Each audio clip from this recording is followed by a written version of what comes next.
I was looking at 3 different properties in this middle-class neighborhood. The properties have a low mortgage balance but several liens.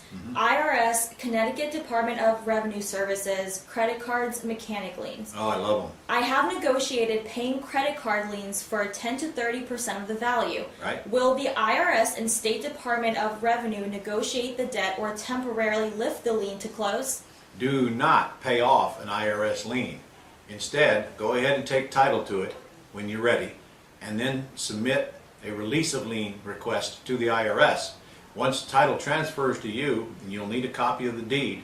You go down to the IRS and you fill out a form, or they'll send it to you, and they'll want a copy of the deed and whatever else they want, and you ask for a release of lien.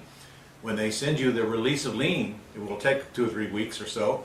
You record that release of lien, and there is no more lien on that house from the IRS.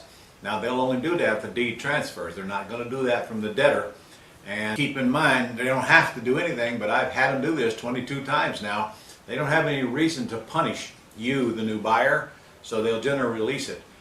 You might be thinking, well, gosh, what if there's a bunch of equity in it? I'm telling you right now, the IRS does not want to mess with a single-family house, regardless of how much equity in it, unless maybe it's a multi-million-dollar house. By the time they got around to doing anything with it, their equity would be gone, and they know it. So they have no reason not to release it.